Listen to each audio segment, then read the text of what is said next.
ಕಾರ್ಯಕ್ರಮ ಇಟ್ಕೊಂಡಿದ್ದಾರೆ, ಒಳ್ಳೆ ಕಾರ್ಯಕ್ರಮ ಮಾಡಿದ್ದಾರೆ. ಎಲ್ಲ ಮಕ್ಕಳುಗಳು ಪಾಸಾದವರಿಗೆಲ್ಲ ಒಂದು ಗೌರವ ಕೊಡುವಂಥ ಇದು. ಮತ್ತು ಅರ್ಬಿ ಕಾಲೇಜ್ ಗುರುಗಳು ಇದ್ದರು, ಎಲ್ಲ ಗುರುಗಳು ಬಂದುಬಿಟ್ಟು ಆಶೀರ್ವಾದ ಮಾಡಿದ್ದಾರೆ.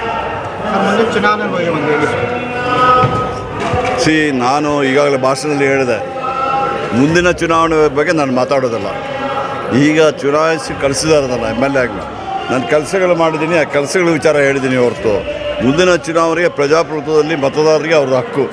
ಅವ್ರು ಯಾರು ಓಟ್ ಕೊಡ್ತಾರೆ, ಯಾರನ್ನ MLA ಮಾಡ್ತಾರೆ ಅಂತ ಹೇಳಿದ ಮೇಲೆ ನಾನು ಮಾತಾಡ್ಬೋದು ಹೊರತು ಈಗ ಹೋಗಿ ಚುನಾವಣೆ ಸಂದರ್ಭದಲ್ಲಿ ಕಾಂಗ್ರೆಸ್ ಪಕ್ಷಕ್ಕೆ ಓಟ್ ಕೊಟ್ಟು ಇದ್ಕೊಳ್ತೀನಿ ಹೊರತು ಇಂಥ ಸಮಾರಂಭದಲ್ಲಿ ನಾನು ರಾಜಕೀಯ ಮಾತಾಡಲಿಕ್ಕೆ ಹೋಗೋದು.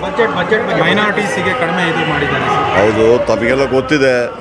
3,800 ಕೋಟಿ ರೂಪಾಯಿ ಅದು ಸಿದ್ದರಾಮಯ್ಯಜಿಯವರು ಚೀಫ್ ಮಿನಿಸ್ಟರ್ ಆಗಿದ್ದಾಗ. ಈಗ ಅದರ ಭಾರಿ ಕಡಿಮೆ ಮಾಡಿಬಿಟ್ಟಿದ್ದಾರೆ. ಬಹುಶಃ ನೆಕ್ಸ್ಟು ಕಾಂಗ್ರೆಸ್ ಪಕ್ಷ ಬಂದರೆ ನಾವು ಅದನ್ನೆಲ್ಲ ಜಾಸ್ತಿ ಮಾಡಿಬಿಟ್ಟು ಮಾಡ್ತೀವಿ. ಸರ್, ವೋಟರ್ ID ಕಾರ್ಡಲ್ಲಿ ವೋಟರ್ ಹೆಸರೆಲ್ಲ ಡಿಲೀಟ್ ಮಾಡಿದ್ದಾರೆ. ಕಾಂಗ್ರೆಸ್ಸಿಂದ ಏನು ನೋಡಿ, ಹೆಸರು ನಮ್ಮ ಕಾನ್ಸ್ಟಿಟ್ಯೂನ್ಸಿಲಿ ನಾವು ಸತತವಾಗಿ ಫಾಲೋಅಪ್ ಮಾಡ್ತಾಯಿದ್ದೀವಿ. ನಮ್ಮ ಕಾನ್ಸ್ಟಿಟ್ಯೂನ್ಸಿಲಿ ಏನು ಮಾಡಿದ್ದಾರೆ, 6,000 ಮನೆಗಳಿಗೆ ಒಂದು ಮನೆಗೆ ಒಂದು ವೋಟನ್ನು ಹಾಕಿದ್ದಾರೆ. ನಾವು ಅದು ಡಿಲೀಟ್ ಮಾಡಿರ್ಬೋದು ಯೋಚನೆ ನೋಡಿದ್ದೇವೆ. ಅದು ಡಿಲೀಟ್ ಆಗಲಿಲ್ಲ. ಅವರು ಆ ಮನೆ ತೆಗೆದು ಬೇರೆ ಕಡೆ ಹಾಕಿಬಿಟ್ಟಿದ್ದಾರೆ. ಈಗ ನಮಗೆ 6,000 ಮನೆದು ಡೀಟೇಲ್ಸ್ ಇದೆ. ನಾವು ಪ್ರತಿಯೊಬ್ಬ ಮನೆಯವರಿಗೂ ಸಮೇತ ಅದನ್ನು ಹೇಳ್ತೀವಿ, ನಿಮ್ಮ ಹೋಟೆಲ್ ಲಿಸ್ಟಲ್ಲೇ ಇದೆ, ಬೇರೆ ಜಾಗದಲ್ಲಿದೆ ಅಂದರೆ ಸ್ಲಿಪ್ಪು ಪ್ರತಿಯೊಂದು ಮನೆಗಳಿಗೂ ಕೊಡ್ತೀವಿ ನಾವು.